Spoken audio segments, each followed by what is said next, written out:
الحمدللہ کثیر تعداد میں عاشقان رسول عالمی مدنی مرکز فیضان مدینہ میں مدنی مذاکرے میں شرکت کے لیے حاضر ہیں، اور انہی میں سے ایک اسلامی بھائی سوال عرض کر رہے ہیں۔ السلام علیکم ورحمۃ اللہ وبرکاتہ۔ وعلیکم السلام ورحمۃ اللہ وبرکاتہ۔ میرے پیارے امیر علیہ سنت، میرا آپ سے یہ سوال ہے کہ رات کو ناخن کاٹنا کیسا رہے گا؟ اور ایک یہ سوال ہے کہ میرے گھر کے پاس کتا رو رو لگا کے روتا ہے پانچوں نمازوں میں، یہ فرما لیجئے کہ کیسا ہے؟ اور میری امی اور ابو کی مغفرت کی دعا اور انہیں مدینہ کی زیارت نصیب فرمائیں۔ آمین آمین۔ مدنی فیس میں اگلی ماہ 11 اکتوبر نماز کورس کروں گا انشاءاللہ عز و جل۔ ماشاء اللہ کریم۔ ایک تو کتے کے رونے کا تذکرہ کیا، دوسرا ناخن کاٹنے کا۔ دو سوال کیے تو دو مدنی فیس دے دو، سوال تو ایک کرنا ہے نا۔ داڑھی بڑھانا، چلو ایک مٹھی کم سے کم، اور جتنی اب تک گھٹائی کٹائی منڈائی سب سے توبہ کر لو۔ اللہ توفیق دے۔ امامہ شریف زلفیں یہ بھی اگر پرمیننٹ ہو جائے تو میٹھا مدینہ، اگر ہے تو گنجائش، یعنی داڑھی تو ہے واجب، اس کے بغیر تو ظاہر ہے وہ داڑھی کاٹیں گے گٹائیں گے منڈائیں گے تو گناہ گار ہے۔ اللہ پاک رحمت کی نظر فرمائے۔ تو رات کو ناخن کاٹنے میں کوئی حرج نہیں ہے، کاٹ سکتے۔ اور کتا روتا ہے، کبھی کبھی کتے روتے ہیں، بلیاں روتی ہیں، ان کے یہ اسٹائل ہوتا ہے۔ اب یہ خدا جانے روتے ہیں یا کچھ اور کچھ انداز میں کوئی اپنا ان کا ترنم میں کچھ سمجھ نہیں آتے۔ اب رونے میں تو عام طور پہ یہ ہوتا ہے کہ آنسو گرتے ہیں، یہ دیکھے نہیں کہ ان کے آنسو گرتے ہوں۔ اب یہ ہم عوام میں اس کو رونا کہتے ہیں، حقیقت میں کچھ اس کے بارے میں معلومات؟ اصل میں یہ وہ عجیب ان کی ایک، یعنی انہوں نے سوال میں کہا لیکن یہ نہیں کا نہیں، کئی لوگ اذان کے وقت روتا ہے کتا۔ ہاں، یہ پانچوں نمازوں کے وقت روتا ہے، یہ کہا انہوں نے۔ تو اب خدا بہتر جانے، اس میں کوئی ایسی ترکیب سمجھ نہیں آتی۔ کچھ بھی ایسا نہیں ہے، صرف ایک عوامی رومر ہے، اور ایک ذہن بن جاتا ہے تو وہ لگتا ہے ایسا ہے کہ اس وقت ہوا یہ، ورنہ ہزاروں مقامات پہ کتے ہوتے ہیں، اذانیں ہوتی ہیں، وہ رو کہاں رہے ہوتے ہیں۔ یہ تو ان کے گھر کے پاس کوئی ایسا کتا ہوگا جو روتا ہوگا؟ ویسے یار یہ ہوتا ہے کبھی کبھی جانوروں میں، یہ حصے ہوتی ہیں۔ یعنی ہم نے ایک بہت پہلے جانور لیا تھا قربانی کا، نعت شریف ہم پڑھتے تھے نا، وہ بیٹھتی تھی۔ حاجی رضا آپ کو یاد ہوگا، آپ چھوٹے، بہت چھوٹے تھے۔ اچھا، آپ تھے نہیں۔ ہاں بالکل، وہ مطلب یعنی کہ نعت شریف سنتی تھی، اذان کے ٹائم پر ساکن ہو جاتی تھی، بیٹھ جاتی تھی، یا قبلے کا رخ کر دیتی تھی۔ جب میں بھی بھول گیا ہوں، اس گائے میں ایک عجیب و غریب صفات تھی، یہاں تک کہ ذبح کرتے وقت، قربانی کرتے وقت ہم لوگ اس کے بالکل، میں تو قریب بیٹھا ہوتا، قدموں میں، ایک الفاظ میں قدم پاؤں کے پاس بیٹھا ہوتا، مجھے صحیح بول رہے ابھی ٹانگ نکالے گی کہیں لگ نہ جائے، جاندار تھی، بیٹھا ہوتا، نعتیں پڑھ رہے تھے۔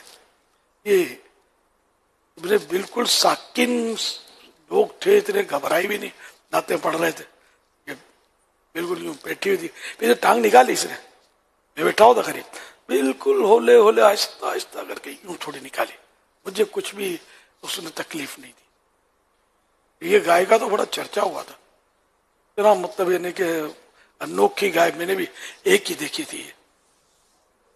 اللہ کی شان ہے الحمدللہ۔ جب اس کی قربانی کا وقت آیا تو اس وقت بھی اس کو اب وہ گرانے، جانور ادھر ادھر تو تھوڑا بچنے کی تو کرے گا نا، تو جس طرح وہ زمین پر آیا تو اب وہ قبلہ رخ نہیں گرا، اب کرے کیا؟ اب وہ میوہ گھسیٹنے تو نہیں دوں گا، اب اتنا ہیوی جانور اس کو کیسے کرے، اٹھائیں کیسے؟ میں نے اٹھاتے، ہم لوگوں نے مل کر، میں ابھی تک حیران ہوں، میری سمجھ میں نہیں آتا، ہم لوگوں نے چند عیسائی بھائیوں نے مل کر اس کو اٹھایا، مبالغہ تو روئی کا پوٹلا ہوتا ہے نا، ہم نے اس کو یوں اٹھا کر یوں رکھ کے زمین سے ادھر کر کے یوں قبلے کی طرف کر دیا۔ میں ابھی تک حیران ہوں کہ یہ اٹھ کیسے گئی اتنی آسانی سے، زندہ جانور میں کٹی ہوئی نہیں ہے، پاؤں بندھے ہوئے تھے اس کے۔ پھر یہ کہ اس کو ہم نے بارگاہ رسالت میں نظر کیا، سرکار کے نام کی تھی صلی اللہ علیہ وسلم، تو یوں کٹ کے بھی اس نے کوئی میری طرح آنکھیں کھول کے دیکھ رہی تھی، میں نہیں ذبح کیا تھا، تو ایک بھی عیسائی بھائی ہوتے نا، بولے آپ کا شکریہ ادا کر رہی ہے کہ مجھے بارگاہ رسالت میں پیش کیا گیا، وہ ایسے ہی اس نے ایک ملائی بات سمجھے۔ اللہ کی شان ہے، اللہ کی شان ہے کہ بعض جانوروں کی طرح طرح کے واقعات ملتے ہیں ملفوظات میں.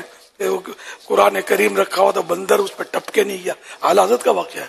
اور نعت خوانی تھی، میلاد شریف ہوا تھا، وہ بیٹھا بیٹھا ایک بندر بیٹھا ہوا تھا، چپ چاپ بیٹھا. جب صلاۃ و سلام میں لوگ کھڑے ہوئے، یہ بھی کھڑا ہو گیا بندر.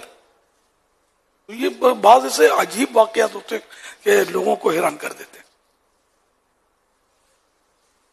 اللہ کی شان ہے، اللہ کی شان ہے. جو بھی یعنی کہ ایسے سعادت مند مطلب لوگ ہیں درود و سلام پڑھتے ہیں، ان کے ساتھ بعض اوقات جانور بھی لگ جاتے ہیں. کبوتر جو نا یہ خانہ کعبہ کو پار نہیں کرتے اوپر سے، یہ گھوم کے نکلتا ہے. آپ گھوم کے. البتہ اگر کوئی بیمار ہوتا ہے تو وہ اس کے اوپر آدھا آئے گا، پھر وہ دوبارہ وہیں سے لوٹے گا. طواف کا اور مفتی احمد یار خان صاحب نے لکھا ہے غالباً کہ یوں مطلب چکر لگا کے نکلتے ہیں اوپر سے. یہ